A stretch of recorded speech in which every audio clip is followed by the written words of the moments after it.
여러분, 이번 주 목요일은 성탄절입니다. 한 해 중에 가장 익숙한 절기이기도 하고 기대되는 절기이기도 하죠. 거리에는 좀 따뜻한 불이 켜지고 집집마다 트리가 세워집니다. 그리고 캐롤이 흘러나오기 시작하면 괜히 마음이 설렙니다. 그리고 우리는 자연스럽게 이런 생각이 듭니다. 와, 벌써 성탄절이네. 한 해가 또 가는구나. 그리고 성탄절은 아기 예수 탄생일보다는 산타, 선물, 연인, 루돌프, 사랑, 썰매, 여러 가지 생각들이 떠오르게 되었습니다. 그리고 화이트 크리스마스. 그래서 무엇을 묵상하기보다는 무엇을 할지가 떠오르고요.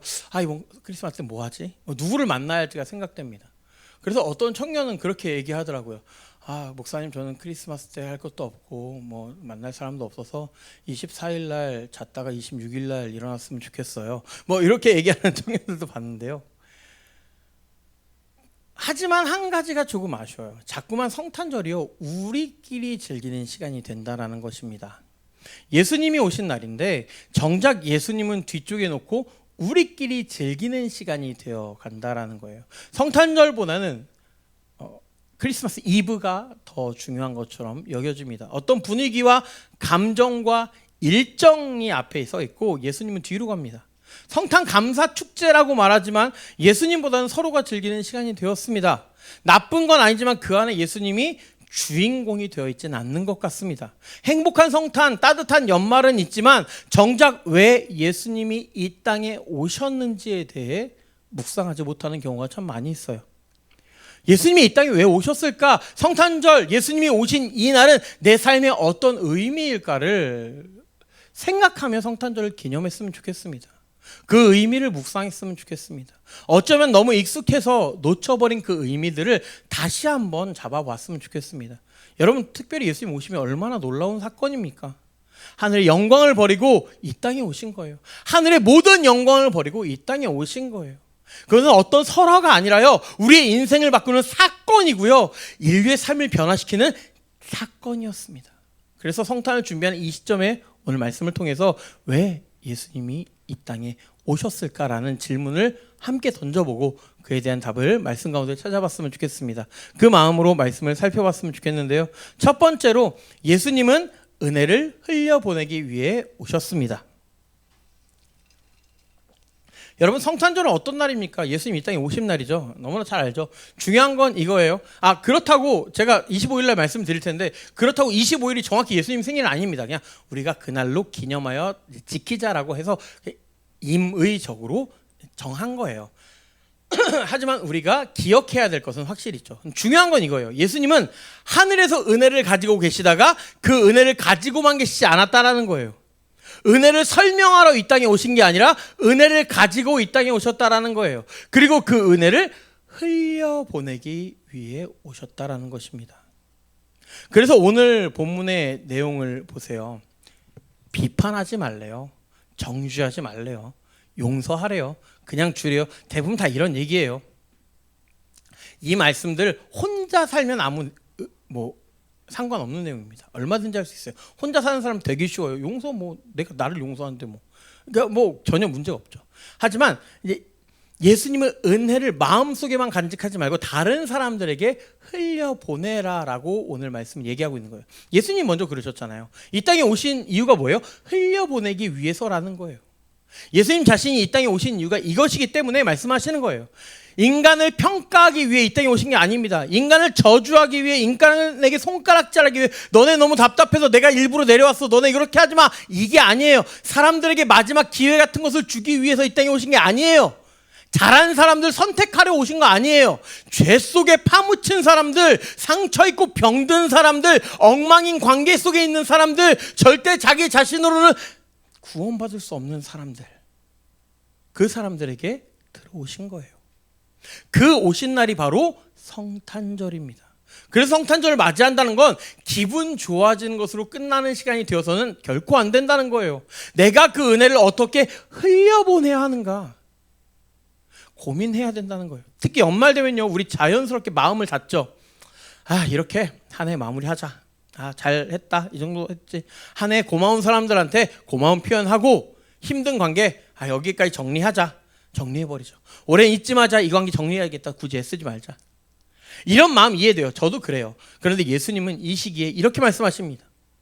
너가 받은 은혜 여기서 멈추지 말고, 너한테서 멈추지 말고 흘려보내줄래? 성탄의 은혜는요, 내 기분을 따뜻하게 해주려고 주어지는 게 아닙니다. 내 삶을 통해 다른 사람에게 흘러가도록 주어진 은혜입니다. 오늘 말씀하시죠. 주라, 용서하라. 이거 손해보라는 말 아니에요. 은혜의 방향을 바꾸라는 거예요. 심지어 그래서 하나님께서 말씀하셨잖아요. 줘, 내가 넘치도록 다시 너한테 줄게. 다 줘, 내가 넘치도록 다 주고 또 줄게. 걱정하지 마. 흘려보낼수록 더 많이 주시겠다라는 거예요. 가지고 있는 게 더 큰 게 아니라 흘려보내는 게 더 큰 거라는 것을 보여주시겠다라는 거예요. 혹시 여러분 마음 닫고 싶은 사람이 있습니까? 저 사람한테는 좀 미뤄둔 용서가 있습니까? 용서는 해야 되는데 저 사람은 좀 주기 싫어서 붙들고 있는 마음 혹시 있습니까? 예수님의 마음을 담아 한번 노력해보자라는 거예요. 시도해보자라는 거예요. 성탄절 맞이해서만큼은 한번 해보자는 거예요. 안 될 수 있어요. 어려워요. 좌절하지 마세요. 그럴 수 있음까지도 잘 아시는 분이십니다. 단지 우리는 은혜가 우리에게 끝나지 않고 그 은혜의 통로가 되어서 우리가 흘려보내는 입장이 되었으면 좋겠다라는 것입니다. 이것이 예수님이 오신 이유 중에 하나라는 거예요. 성탄을 앞둔 이 시기에 은혜를 쌓아두는 사람이 아니라 은혜를 흘려보낼 수 있는 저와 여러분 되시기를 주님의 이름으로 축복드립니다. 두 번째로요, 예수님은요, 관계를 회복시키기 위해 오셨습니다. 이 땅에 예수님 오신 이유를 한마디로 말하면 관계를 다시 살리기 위해서요. 본문을 잘 살펴보면 예수님이 하시는 말씀의 대부분이 사실 관계의 언어라는 것을 알 수 있어요. 비판하지 말라, 정죄하지 말라, 용서하라, 줘라. 이 말씀 들으면 어떻게 해요? 대부분 그래, 저 사람한테 더 잘해야겠다. 맞아. 내가 그때 비판한 것을 좀 그랬나? 이번 주에 내가 좀 참아봐야지. 이런 생각할 수 있어요. 근데 본문을 자세히 보면요, 예수님은 관계의 기술을 가르쳐주고 계시잖아요. 이럴 땐 이렇게 해라, 이런 기술이 아니라요, 관계의 출발점을 보라는 거예요. 그러니까 출발점이 있는 나를 보라는 거죠. 이 말씀을 하시면서 이런 말씀을 이어가세요. 너 왜 형제의 눈 속에 있는 티는 보면서 네 눈 속에 있는 들보는 못 봐? 들보가 뭐냐면요, 대들보예요. 대들보가 기둥이죠. 이 당시에는 이제 집을 지탱해 주는 아주 굵은 나무 기둥을 말해요. 그러니까 남 눈에 있는 작은 먼지, 그러니까 사소하고 별것 아닌 문제겠죠. 그거는 너 되게 잘 보면서 네 눈앞에 있는 이거 티라고도 안 해요. 들보래요. 이만한 큰 나무, 내 눈을 완전히 가릴 만한 그 큰 나무, 그 훨씬 크고 분명한 문제들 왜 그거 못 보냐라고 얘기하는 거예요. 남의 작은 문제는 잘 보면서 왜 자기 안에 있는 더 큰 문제는 못 보냐는 거죠. 이런 거 있잖아요. 남의 말투, 태도, 실수에는 되게 예민해요. 내 말투, 내 상처 주는 방식에는 당연하다고 여기죠. 이런 경우 있어요.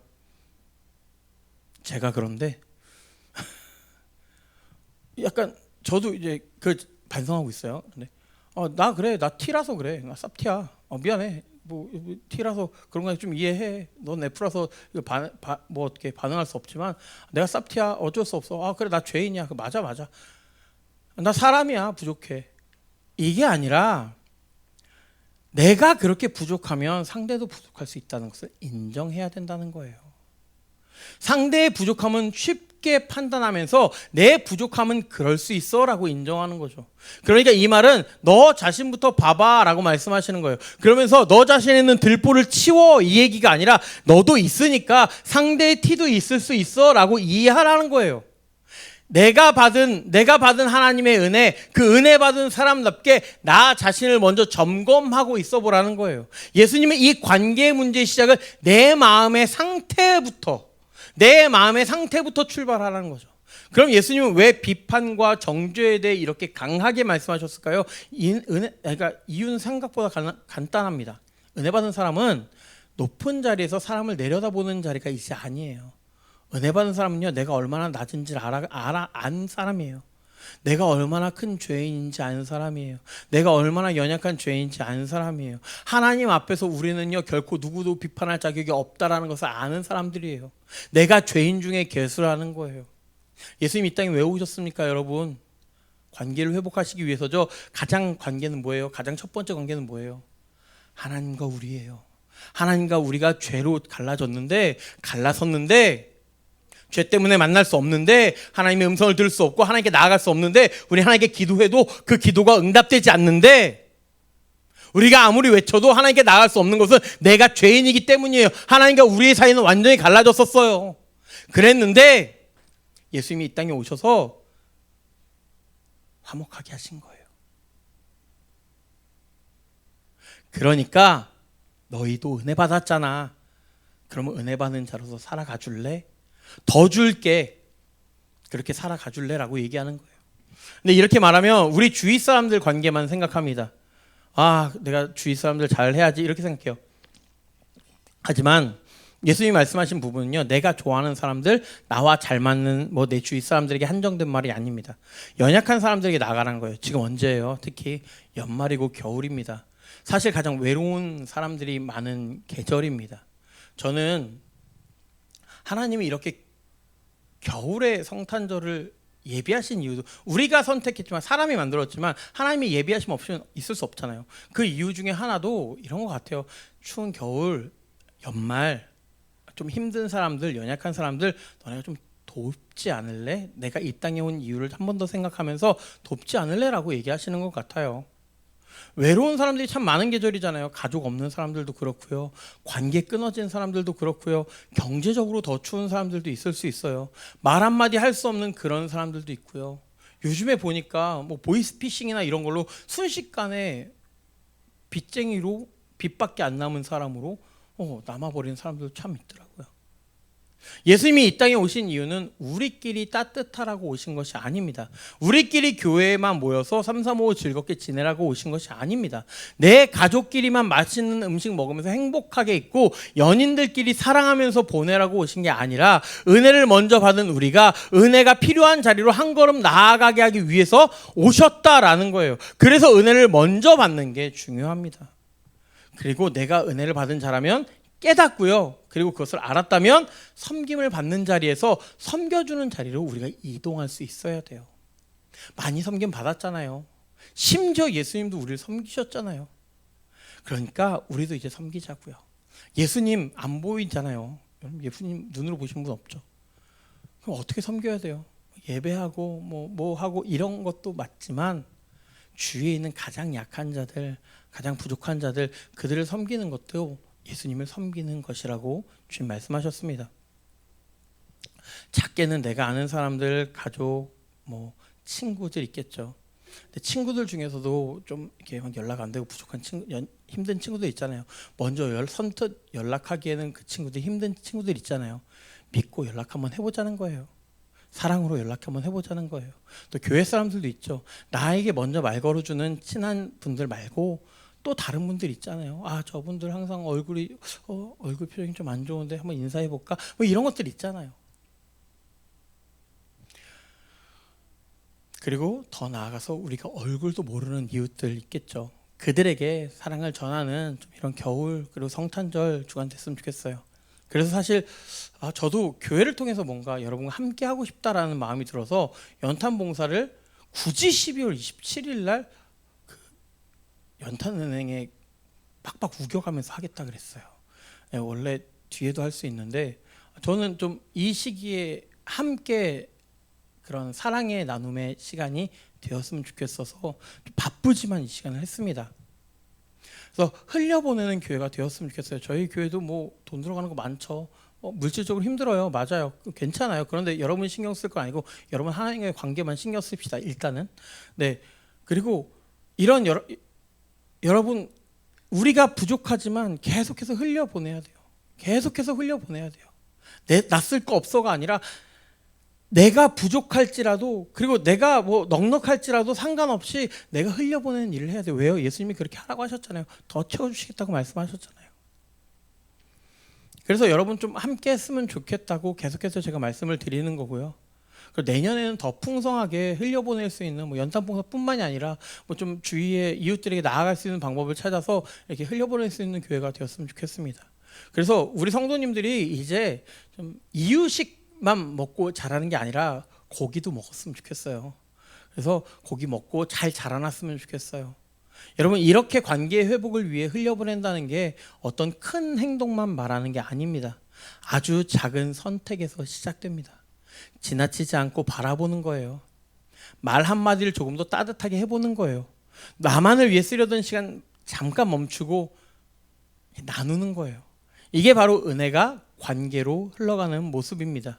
예수님은 우리를 모아두기 위해 이 땅에 오지 않으셨습니다. 우리끼리만 따뜻한 거 말고요, 흩어져 있는 사람에게 다가가는, 그래서 은혜를 전달하는 우리가 되었으면 좋겠습니다. 그래서 예수님을 믿는다는 건요, 내 마음만 편해지는 신앙이 아닙니다.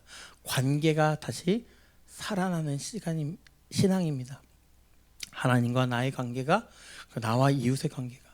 그래서 우리 새 계명을 너에게 주는, 예수님이 계명 2가지 말씀하셨어요. 이 2개만 지켜라. 하나님을 사랑하고 네 몸과 같이 이웃을 사랑하라 라고 말씀하신 거예요.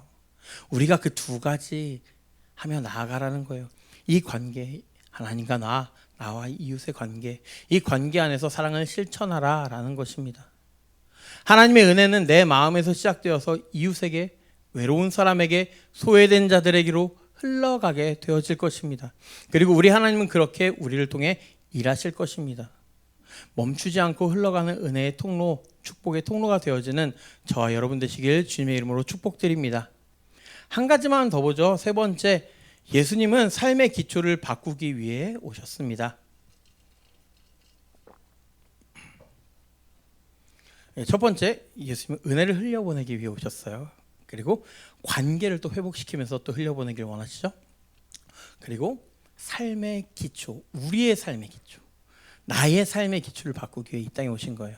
46절에 보면요, 너희는 나를 불러 주여 주여 하면서도 어찌하여 내가 말하는 것을 다 행하지 아니하느냐라고 말씀하세요. 이게요, 굉장히 핵심을 찌릅니다. 겉모습의 신앙에 대해 정확히 짚어내는 건데요, 예수님이 왜 나를 믿지 않니? 라고 얘기하지 않으셨어요.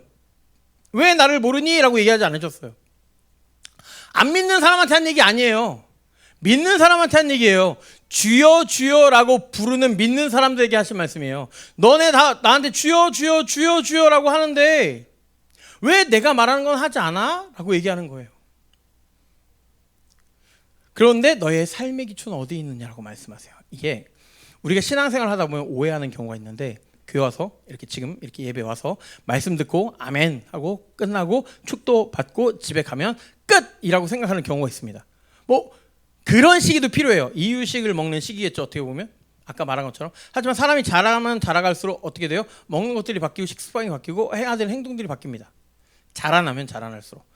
말씀을 듣고 계속해서 돌아가면 그냥 악인 거예요. 걸을 수 없는 거예요. 뛰어다닐 수 없는 거예요. 말씀을 듣고 행하는 사람과 듣기만 하고 돌아가는 사람을 예수님이 지금 구분하고 계시는 거예요. 너네 나한테 주여 주여라고 기도만 하는데, 그렇게만 하는데, 말만 하는데, 그리고 아무것도 안 하는데 이게 맞니? 라고 얘기하시는 거예요. 이제 한번 내가 말한 대로 해볼래? 라고 얘기하는 거예요. 그래서 두 사람을 이렇게 비교합니다. 반석 위에 집을 지은 사람과 기초 없이 땅 위에 집을 지은 사람으로요. 겉모습을 보면 집 모양 비슷합니다. 심지어 기초 없이 땅 위에 집을 지은 사람은 매우 저렴하게 지었을 거예요. 시간도 얼마 안 걸렸을 거예요. 하지만 반석 위에 집을 지은 사람과 기초 없이 땅 위에 집을 지은 사람은 엄연히 다릅니다. 겉모습 비슷하죠. 신앙생활도 비슷해요. 비슷해 보여요. 같이 교회 오고 어떻게 보면 막 겉모습만 더 화려하면 막 십자가 목걸이 들고 다니고 뭐 팔에 이렇게 성경책 제일 큰 거 끼고 막 이렇게 교회 다닐 수 있어요. 그런데 차이가 언제 드러나요? 비가 오고 홍수가 나고 바람이 불 때입니다. 예수님이 말씀하시는 핵심은요, 문제가 없는지 있는지가 아니에요. 문제가 왔을 때 너를 뭐가 지탱하니? 라고 말씀하시는 거예요. 삶의 기초는요, 바로 위기 속에서 빛을 발합니다. 사람은 평소에 몰라요. 내 삶의 기초가 어떤지도 모릅니다. 그 상태도 몰라요. 그런데 문제가 생기면 알죠. 우리의 삶의 관계들이 깨질 때, 억울한 일을 당할 때, 손해봤을 때, 용서하기 어려울 때, 내 안에 평화가 깨졌을 때죠. 대부분 내가 힘든 일이 시작될 때죠. 그리고 그걸 내가 하지 못하고 있을 때죠. 이때 드러난다는 거예요. 내 삶의 기준이 내 감정, 내 자존심, 세상의 방식, 돈 이런 건지 예수님의 말씀인지 여기서 나타난다는 거예요. 예수님은요, 내 말을 듣고 행하는 사람은 무너지지 않는다고 해요. 그러니까 반석 위에 집을 짓는다. 그 반석, 딱딱한 돌, 이게 뭐냐면 평소에 예수님의 말씀을 듣고 행하는 사람이냐 아니냐는 거예요. 그런 사람은 예수님 위에 세워진 것이기 때문에 말씀이 이 땅에 와서 육신이 되신 분이 예수님입니다. 그럼 예수님은 뭐예요? 말씀이에요. 우리가 행하는 그 말씀이에요. 그 말씀이 우리 안에 있고 우리가 행하는 사람들은 반석 위에 예수님이 깔린, 그러니까 우리 안에, 우리 기초에 예수님이 깔린 사람들이라는 거예요. 그러니까 절대 무너지지 않는다라는 거예요. 흔들리지 않는다라는 거예요. 여러분 신앙생활 중에 이런 오해가 없었으면 좋겠습니다. 예수님이 인생에 도움되는 분 정도만 생각하지 않았으면 좋겠어요. 그 오해입니다. 그러니까 내가 어떻게 살아갈 때 이렇게 성자님께서 이렇게 말씀하시지, 좋은 말씀이야, 나도 그렇게 살려고 노력해봐야지, 이 정도가 아니라는 거예요. 힘들 때 위로하는 분, 죄책감을 줄여주는 분, 마음 편하게 해주는 분, 네, 맞아요. 그런데 거기서 끝나는 분이 아니라는 거예요. 예수님은요, 내 삶을 조금 더 낫게 하려고 오신 분이 아니라 결코 흔들리지 않는 바닥을 놓으려고 오신 분이에요. 그래서 예수님은 말씀하십니다. 왜 날 부르면서 왜 내 말은 듣지 않니? 너희 안에 말씀이 없니? 삶의 기준으로 나를 삼지 않니? 라고 얘기하시는 거예요. 여러분, 성탄의 의미가 바로 여기 있습니다. 예수님이 이 땅에 오신 것은 우리를 감동시키기 위해서가 아닙니다. 우리 삶의 기초가 되기 위해서예요. 앞에 말씀들 연결해 보세요. 은혜를 흘려보내라고 말씀하셨죠. 판단보다 용서하라고 말씀하셨어요. 계산하지 말고 주라고 말씀하십니다. 이게 가능한 이유가 뭐예요? 내 삶의 기초가 예수님이기 때문입니다. 기초가 예수님이면 손해봐도 무너지지 않고 억울해도 흔들리지 않습니다. 은혜를 나눠도 결코 고갈되지 않습니다. 왜요? 내가 채우는 인생이 아니라 예수님이 받쳐주시는 인생이기 때문입니다. 예수님은 내 삶에 잠깐 머무는 분이 아니라 내 삶 전체를 지탱하는 기초가 되는 분으로 이 땅에 오셨다라는 거예요. 그럼 성탄을 맞는 우리들에게 큰 질문이 생기죠. 지금 내 삶은 무엇 위에 세워져 있는가? 이 질문 앞에 예수님 위에 다시 삶을 세우시는 저와 여러분 되시길 주님의 이름으로 축복드립니다. 여러분, 어려워요. 사랑 실천하는 거 진짜 어려워요. 나를 사랑하는 사람에게 선물 주는 거 너무 쉽거든요. 쉽게 말해서 내 생일날 선물 준 사람한테 내가 선물 보내는 거 쉬워요. 할 수 있어요. 그런데요, 내 생일날 나를 욕하는 사람에게 그 사람 생일날 선물 주는 거 어렵습니다. 내가 한 대 맞았는데 저 사람에게 뒤통수를 맞았는데 그 사람을 사랑하는 거 어렵습니다. 말이 안 됩니다. 그런데요, 왜 우리가 할 수 있냐면요, 예수님이 우리를 그렇게 사랑하셨기 때문입니다. 저는 항상 말씀드립니다. 이게 말이 됩니까?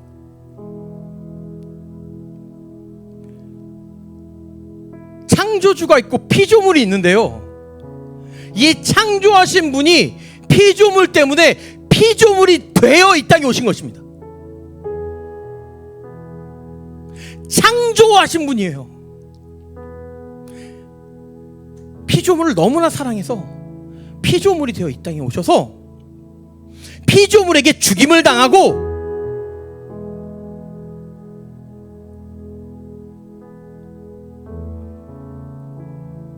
피조물을 위해 다시 사십니다. 그리고 피조물을 위해 잠시 올라가셨다가 다시 오시겠다라고 약속하시는 분이십니다. 이게 말이 됩니까? 그 말도 안 되는 은혜를 받은 우리이기 때문에 한번 해봐 라고 권면하시는 거예요. 그냥 하라고 하면 말 잘 안 들으니까 내가 채워줄게, 내가 진짜 채워줄게, 내가 진짜 채워줄 테니까 한번 해봐 라고 한 번 더 말씀하시는 거예요. 성탄절이 다가오고 있습니다. 우린 또다시 저 문을 나서면 따뜻한 불빛을 보며 캐롤을 듣고 사람들을 만나고 맛있는 음식을 먹고 좋은 분위기에서 즐거움을 나눌 것입니다. 그게 잘못된 건 전혀 아닙니다. 그렇게 하십시오. 그리고 한 해를 잘 지냈다고 서로를 위로할 것입니다. 잘 하십시오. 그런데 오늘 말씀을 통해 딱 한 가지 질문만 추가했으면 좋겠는데요. 예수님이 왜 이 땅에 오셨지? 이 질문 가지고 일주일 살아갔으면 좋겠어요. 예수님 왜 이 땅에 오셨지? 맞아. 우리를 잠깐 기분 좋게 하려고 오신 분이 아니야. 우리의 삶의 기초가 되려 오셨지. 그래서 은혜를 느끼는 사람을 넘어서 은혜를 흘려보내는 사람들이 됐으면 좋겠습니다. 상처받은 자리에서 조금 다르게 반응할 수 있는 사람, 계산보다 신뢰를 선택할 수 있는 사람, 판단보다 자비를 택할 수 있는 사람이 되었으면 좋겠습니다. 특별히 내가 얼마나 연약하고 부족한 죄인인지를 먼저 깨닫는 사람이 됐으면 좋겠어요. 그래서 예수님이 이 땅에 2000년 전에 내려오신 거예요. 성탄은 우리가 무엇을 더 누릴까가 아니라 내가 받은 은혜를 어디로 흘려보낼까를 묵상하는 그런 날이 되었으면 좋겠습니다. 주님, 내 삶의 기초가 다시 주님 위에 놓이게 해주세요. 내가 받은 은혜가 내 안에 머물지 않고 다른 사람에게 흘러가게 해주세요. 예수님이 이 땅에 오신 이유가 우리 삶을 통해 조용히 그러나 분명하게 드러나기를 소망합니다. 그 은혜를 품고 살아가는 저와 여러분 되면 좋겠어요. 그런 마음으로 우리 함께 기도하며 나갔으면 좋겠는데요. 첫 번째, 받은 은혜 흘려보내는 삶을 살게 해주세요. 두 번째, 관계 속에서 예수님의 마음으로 반응하게 해주세요. 세 번째, 내 삶의 기초가 다시 예수님 위에 세워지게 해달라고. 그리고 여러분이 가지고 오신 기도 제목들 놓고 이 시간 함께 기도하며 나아가죠. 기도하겠습니다.